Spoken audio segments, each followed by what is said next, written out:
I built this enormous kitchen and I'm going to show you how. I used mostly Ikea, so this video will talk about some things specific to that. With the explanations I'll give though, you should be able to apply whatever I'm doing to whatever you need to do.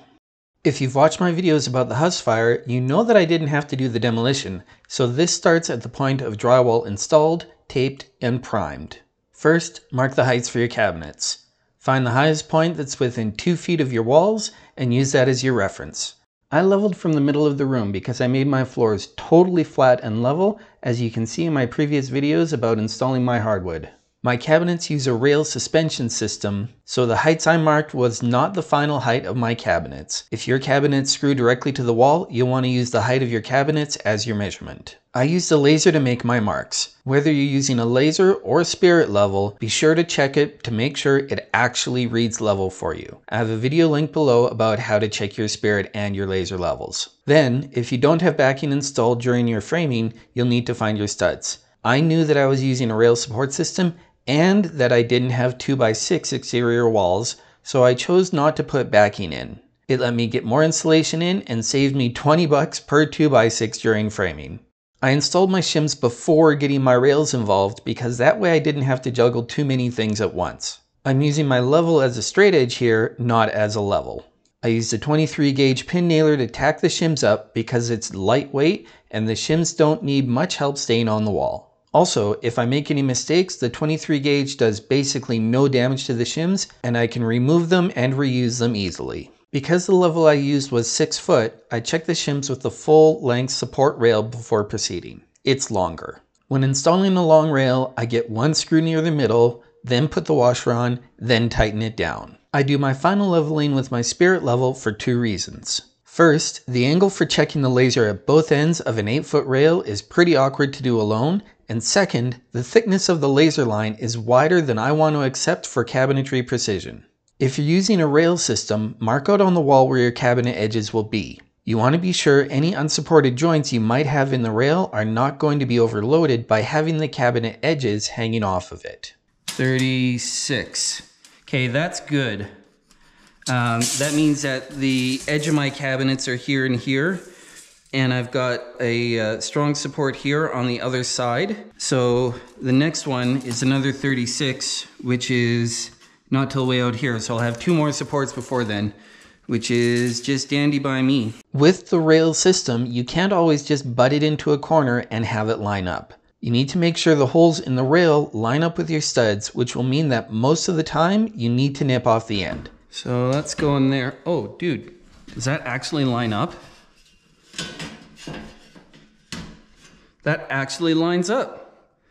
I don't have to fuss this at all. That is awesome.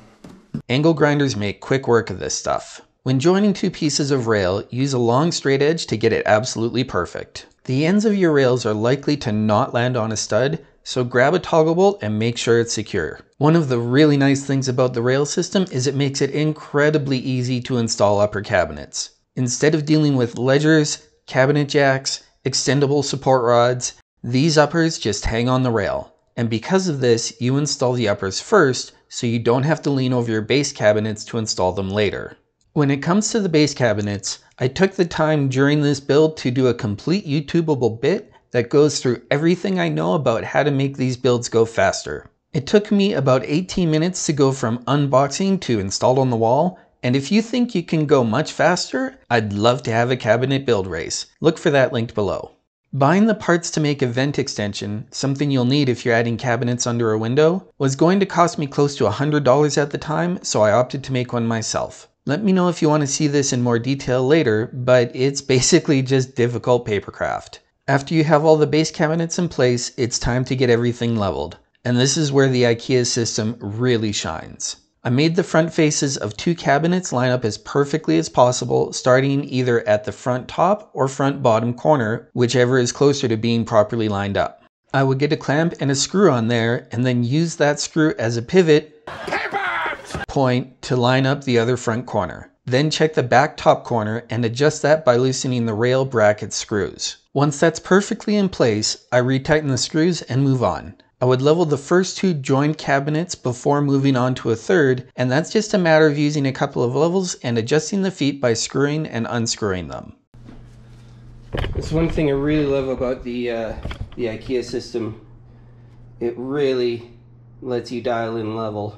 I have a bit of an unconventional design for my island. I use shallow cabinets on the back side to beef it up and provide some living area deep storage. And while my 8-foot long island does divide into 3 even rear-facing cabinets of 32 inches each, 32 inches is not a standard width. That meant I had to cut my cabinets down from 36 inches. Then, to still be able to assemble them normally, I had to re-drill for the cam screws and feet. Looking back, I should have left the feet drilling and just built a platform to sit all the cabinets on, but since I had to re-drill for the cam screws anyway, I'm showing you how I did that here. I was able to take the cut off end and use it as a guide to drill a new correct hole position. I checked and rechecked and rechecked the depth using my calipers until it matched the original. I did the same thing for the holes for the feet using a larger piece of cutoff. I knew I had to do that a bunch more times, so I added some MDF on 2 sides to turn it into more of a jig than a guide. That also helped keep it from moving. Another one of the cutoffs was turned into a jig to drill the holes in the edges. Apologies for this not being very well in camera. Twitch chat was failing me on feedback that day, it seems. I had to finish the holes freehand because the bit I had wasn't long enough. I also had to cut down the metal top supports. This was just a matter of marking lengths and grind cutting. I used the kept original end to mark out where the sides needed to be cut back to, as well as where the hole needed drilling. The last piece that needed adjustment was the back panel, so they all got ripped while folded. Then I raised the blade up as high as possible to minimize the difference in the cut between the 2 layers and recut the corner cutouts. I have been asking everyone I can find who does woodworking in any capacity if they know a term to describe when you cut an inside corner with a table saw and it leaves those nasty radii. I haven't found a term for that yet, so if you know what it is, tell me. With that done, I assembled the cabinets and started to lay out the island. Lessons for the future. Like I said, I should have done a full framed wood base for the island. It would have saved me a lot of trouble. I also should have attached to said frame a mini stub wall to attach the backs of the cabinets to and run utilities through. That would have saved me a lot of time and made basically no difference to the end result. Now, how close am I to 8 feet here? We're off by an 1/8.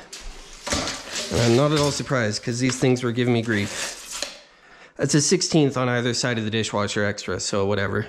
But since I didn't build a base frame for these cabinets, I ended up building these goofy 3-corner things that got screwed into the floor and the cabinets screwed into them. I also got the plumbing brought in through the back cabinet and into the sink cabinet. PEX is so easy. The hot got a valve on it right away instead of a stop so I could reconnect my dishwasher. Remember how I said next time I'd build a little stub wall into the island base? Well, because I didn't do that, this is what I wrangled instead. I ripped down a 2x4 to the exact space left between the cabinets and screwed the cabinets from both sides into that. The little white covers go on and these cabinets are fully installed. You might have noticed that I have a bunch of the lower cabinet drawers in, so here's a slightly out of frame bit of me assembling one. Thanks again, Twitch chat. I didn't come up with any shortcuts or efficiencies other than to dump everything into bowls. I did make sure that anytime I put a drawer or door face down on anything, to put a piece of packing foam down first. I let Santa help with putting up the oven and microwave cabinet. I later learned that even built-in microwaves have standard plugs, so I had to install an outlet for the top electrical after. I also had to install a box to put the stove connection into. But we'll leave that aside for now and start working on the tall side panels. This was done before I had my track saw, which definitely would have made this simpler. Here's a hint if you're building any IKEA cabinets, check their return area for the side panels. They're a lot cheaper and often still new in the box. I had to find a way to remove their Sharpie safely, and acetone worked great for that.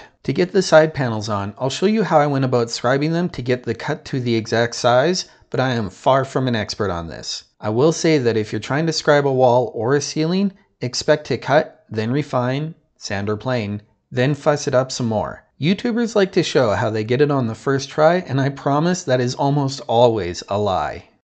The idea with these 2 wood blocks is the first wood block is exactly the same depth as my drawer fronts. I put my fat bumpers in, I put my drawer fronts on, or my door fronts, and it's exactly that depth. The second one is arbitrary size, so that when I put these two together, the front of this panel lines up to the front of these. Pretty darn close. And then leaving this block off, I can take this block and scribe down here so that when I cut this part off, it will go back this amount and then it'll end up flush to here.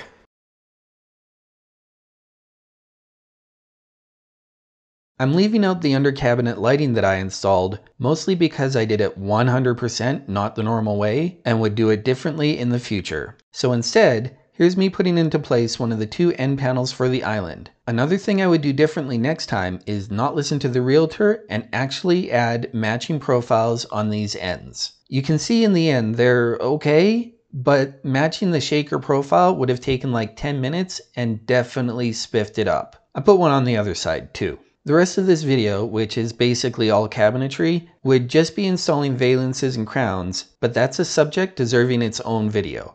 Needless to say, I did it.